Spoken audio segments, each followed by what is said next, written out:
live. Good afternoon, Crystal. How are you?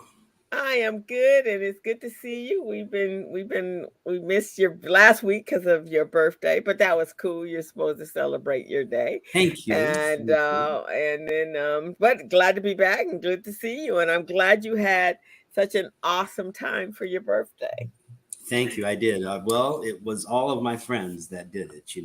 People on the East Coast and the West Coast, and it was up down in Arizona, and lots of folks all around chipped in, But you and, know it. and That's the good part, right? Because we never. I mean, we know our family, our friends and family, um, love us, but sometimes they just go up above and beyond.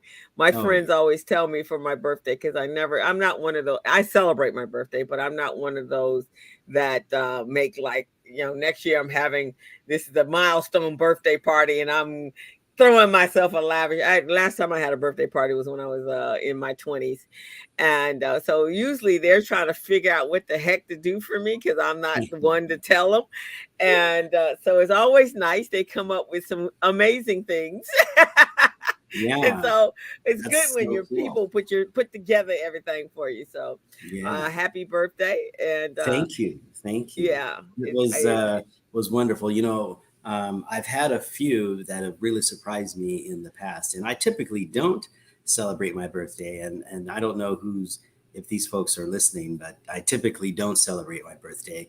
And but at the same time, I thoroughly enjoy it, even though I kick and I scratch and I scrumble like an old grumpy twit of a man. I thoroughly appreciate and enjoy it. And I have wonderful memories of that. And so if I do turn into an irascible boob, just know that that's just me blowing off some uncomfortable steam.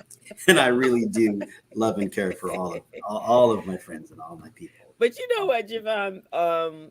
When we get to that 60 mark, and when you look around at the number of people that haven't quite made it to that 60 mark, or Yes, they have made it there, but they don't have all their health, they're not yes, happy, they're not yes, satisfied with their lives. At that point, I think it's okay for us to celebrate the fact that we have taken good care of ourselves. We hopefully living the life that we want to live and yeah, that we found happiness. And at that point, I think that's the celebration is that you've gone around that sun one more time in health and fitness with your full capacities because there are a lot of people that don't have their full capacities. You have a roof it's over so your head and you can feed yourself and you have an occupation or a business that you enjoy. So at that point, I think it's okay for us to and to celebrate that next cycle around the sun. sure. Well, thank you. I do appreciate that. I think you're spot on. That's exactly true. And I think even to add a little bit to that, although I appreciate that very much, is that there are a lot of people that you and I know that they didn't make it. They Mm-mm. just didn't get here. So as much as I want to celebrate and be great, I definitely want to be grateful to my creator and higher power for allowing me to get here because I know some folks who I know some really cool people who just they didn't make it. Mm-hmm. For all kinds of reasons, they just Mm-hmm. couldn't get it. Mm-hmm. So Mm-hmm. Yeah. just So celebrating their memory as well. yeah, But I anyway, celebrate. So I celebrate mine year round, every day. Every day is my birthday. every day is a celebration to me. every my day is a celebration. That just goes without saying. Okay, so All righty. we have an interesting topic. It's one of my favorites. I'm wondered if I said it to you before. Hopefully I didn't, but I do repeat myself sometimes. So what I'd like to do is read your bio and then we can jump right in. Is that okay? Sounds fantastic to me. Okay, here we go. So please, everyone, welcome with me my friend and colleague, Crystal Mitchell. She is a business coach and consultant, the CEO of Mitchell Business Solutions. She's the co-director of Recycling Black Dollars. She's a co-host of that other weekly radio show, The Business Zone with Crystal and Gilbert. She's an instructor at Mount San Antonio Community College. She's also a certified network for teaching entrepreneurship instructor, and she's a QuickBooks Pro Advisor financial strategist. Hey, Crystal, thanks for joining us. Good to see you, ma'am. You as well. Glad to be here. And so, how Kentucky and Old Sage can help with retirement planning. Okay, is that an AI is that an AI title? A wee bit. A wee Okay, bit. well, I'm kind of interested to see how we going with this one. Okay. All righty. So, first, let me ask you a question. Since we are talking about Kentucky, do you know how to pronounce the capital of Kentucky? Is it Louisville or Louisville? Well, We'll take a little bit of a poll here. I think if you're from that area and have that southern twang, is Louisville. Is what now?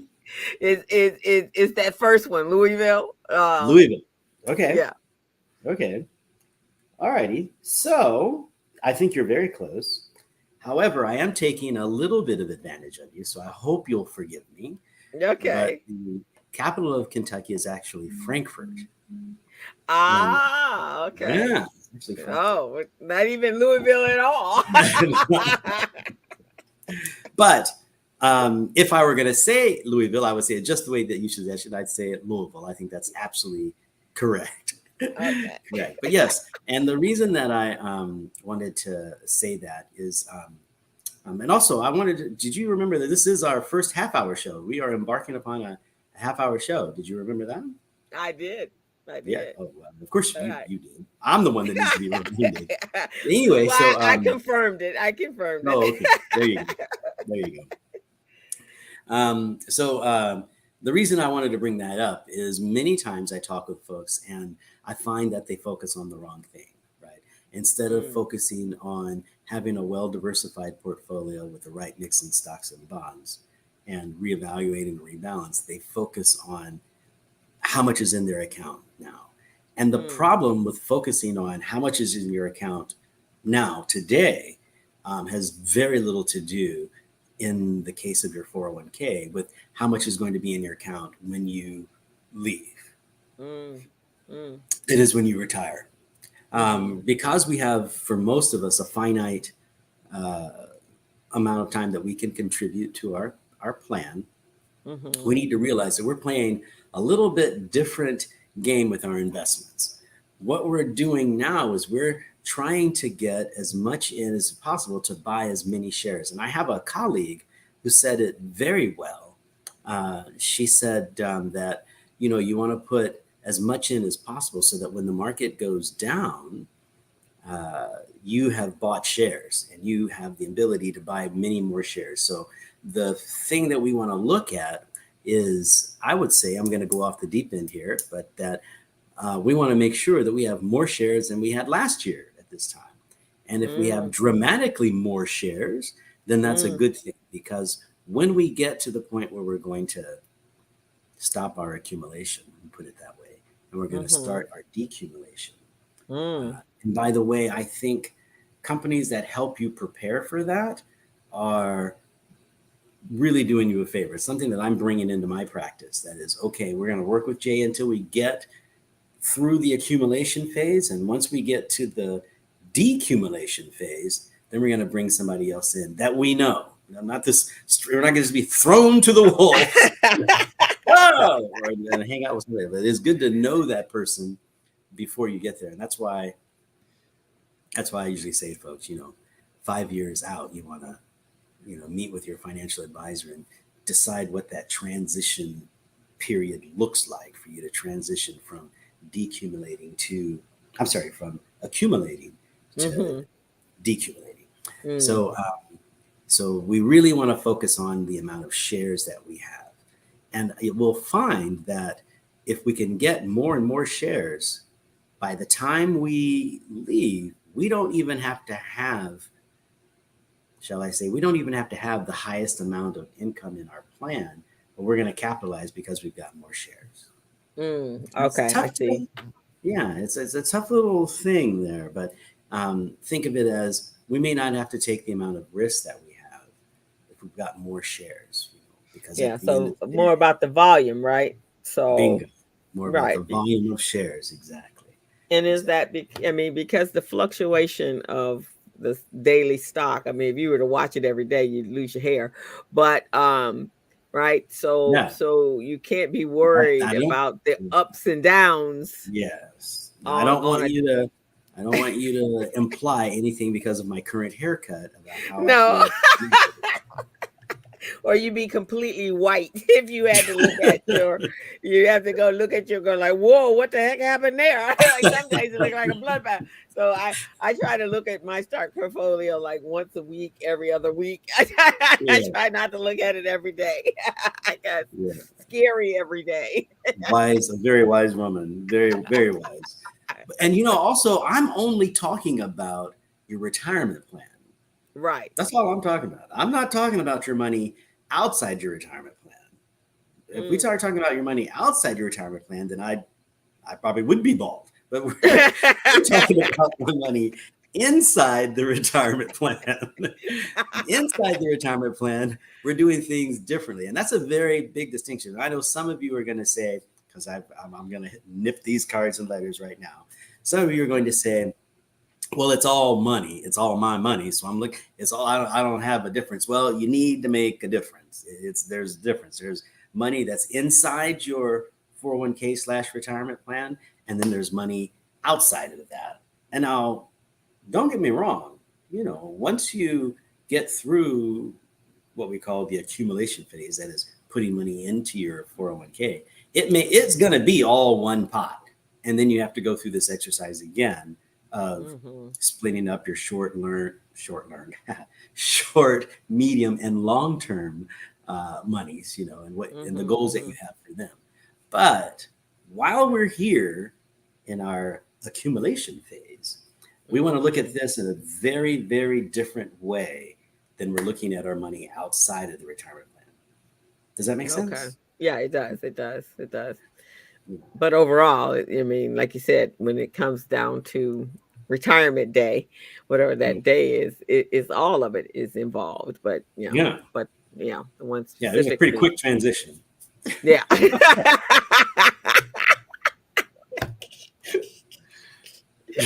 Pretty quick transition. Yeah. As my brother-in-law said, oh wait, what happened? I mean, he had been planning for years, right? He had been planning when he first went to work at his company. He was planning for retirement, and that's when he was 19.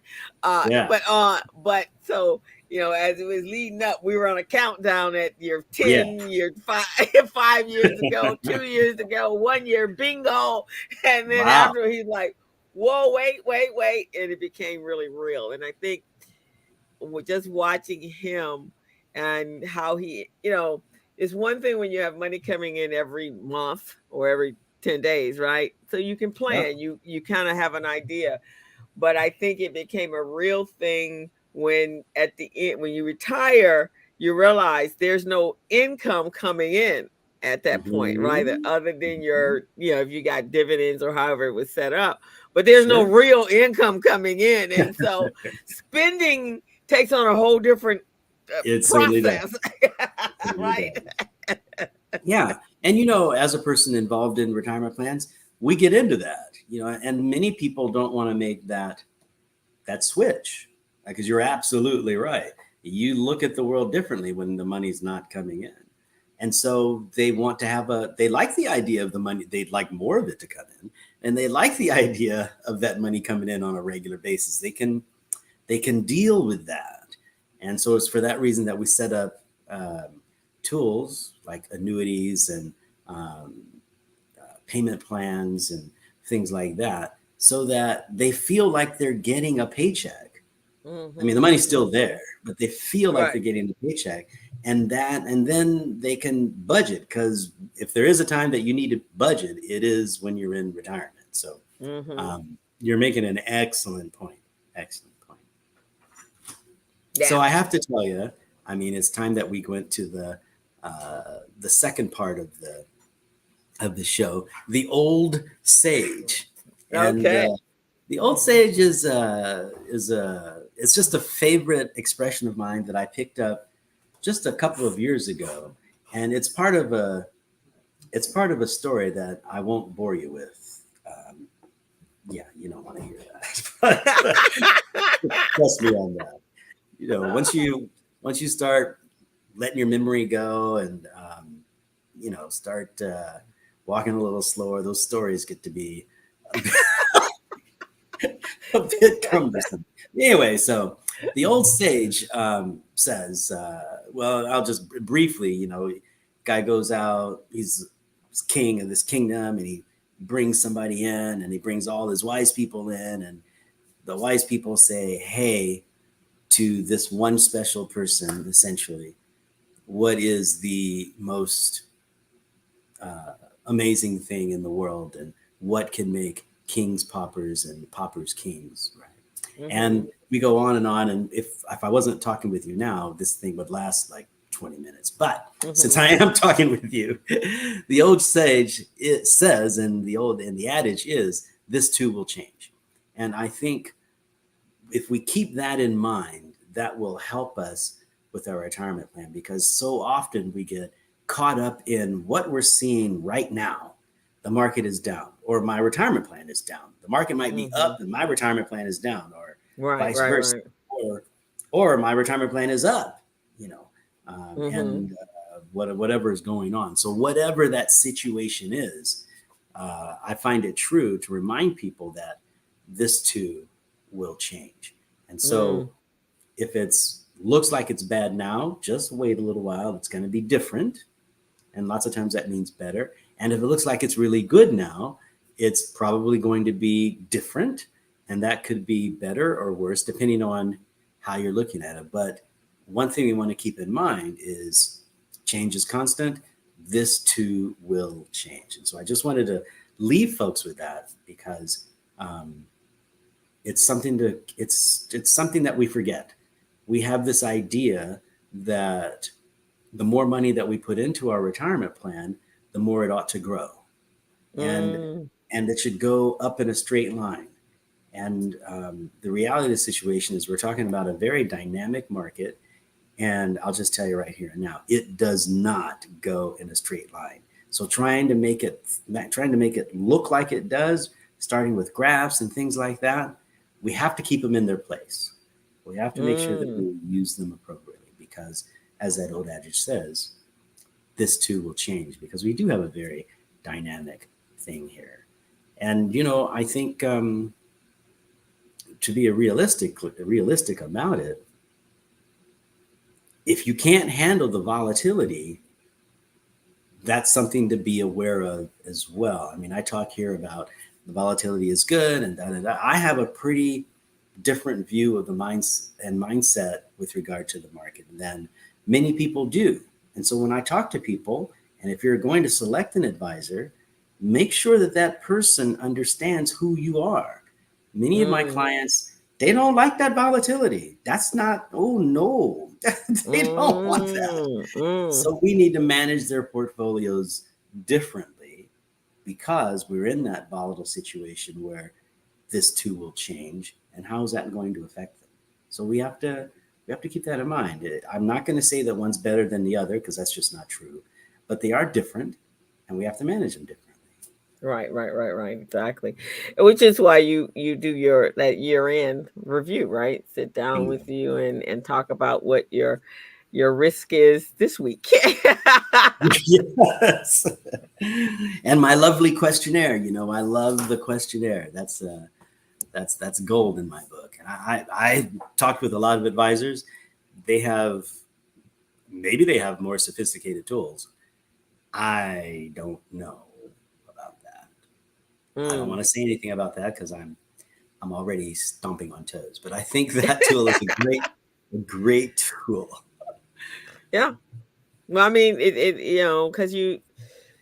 because things change, life changes, and we go through major changes in our personal lives, whether it's ourselves or our children or our families or our parents. There are seasons that are more challenging than other seasons, and so therefore our mindset changes. Very well put. Very well put. Regularly. Yeah. So very well put. Yeah. It's good to Well, have what they're if they have you or any of we're going to use you though, but as an advisor and you have a conscientious advisor, that's like myself being a conscientious coach for my businesses. I don't sugarcoat my clients. I give it to you the way it should be given to you, because if you're going to survive as a business owner, you don't need me pampering you. You need me to give you the real facts. exactly. And I think, for someone in your position, it's so good that you do that, because you're looking at those folks, the people that you help. I mean, they definitely open the kimono. And so it's so good that you just tell them what's up right here and now, without sugarcoating things and what have I'm you. not the yes woman. Yeah.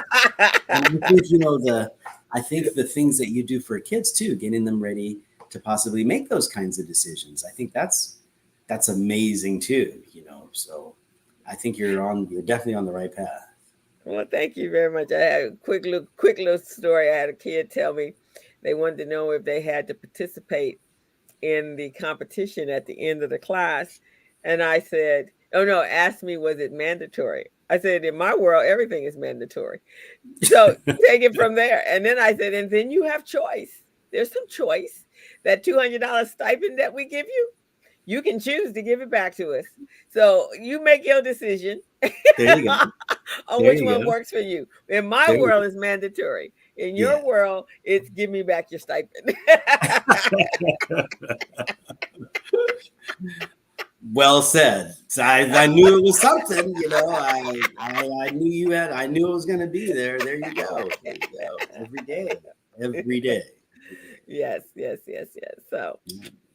Well, I tell you what, how about if I read your bio again and then I'll give you the last word? How's that? all right, sounds good.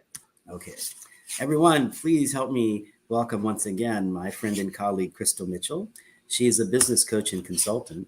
She's the CEO of Mitchell Business Solutions, the co-director of Recycling Black Dollars. She's the co-host of The Business Zone with Crystal and Gilbert, that other weekly online radio show. She's an instructor at Mount San Antonio Community College, a certified network for teaching entrepreneurship instructor, and a QuickBooks Pro Advisor financial strategist. Crystal, give us the last word, ma'am. Okay, this was a great show. I like the how you brought those two together, Kentucky and Osage. You're I very like kind. that. Thank you. But yes, being focused, we always have to look at the bigger picture. We can't just stay focused on just components of that bigger picture, because things change and exterior stuff changes. So I think that's advice to be carried across for your whole entire life. Don't just look at the small nuances that, or as a colleague of mine told me yesterday, I allowed this person to take up real estate in my condo, but I should have been looking at a bigger picture, and I was Ah, giving him the bigger picture, and he's like, that makes more sense than me spending time on this little small facet that really doesn't have any bearing on our outcome, our ultimate outcome. So well said. that's it, right? So don't worry about that small everyday transaction changes. You want to look at the bigger picture. What does it look like 5, 10, 15 years down the line, when it's Sure. retirement age? Sure. Yeah. Yeah. Yeah. Well said. Well said. All righty. Hmm. Well, good. Well, great. Well, it has Awesome, been another awesome. wonderful show. Thank you so much. We'll see how this shortened format gets. Folks were letting me know that they got tired of listening at me. Oh. Oh. Like, say what you want to say, Jevon. All right. Okay. Okay, So well, let's see how this works. there you go. All right. So I'll see you next time. All right. Next week, Bye-bye, now, are you going to everyone. be? You'll be here next week, right? Yeah, next week I will be here. The week after I will be just flying back in. In fact, I'm leaving on that Monday. So Right. I'm gonna be in Egypt for the 21st, so no, and I'll be flying back on the 28th. And then the 4th is actually a holiday. Mhm. So Yeah, Labor Day or something. yeah, Labor Day. So I actually am extending my vacation. I'm flying back into LA from Cairo on the 28th, and I'm Mhm. flying back out on the 30th to go to to go to Tennessee to visit my family for the Labor Day weekend. Wow. But no more no more flights. So that would have been 3 flights: London, Cairo, Tennessee. That's it for 2023. Oh, God bless you. I hope it's a wonderful, wonderful time. And we'll see you next week, and make sure you get some good bon mots for the trip out. All right. Sounds good.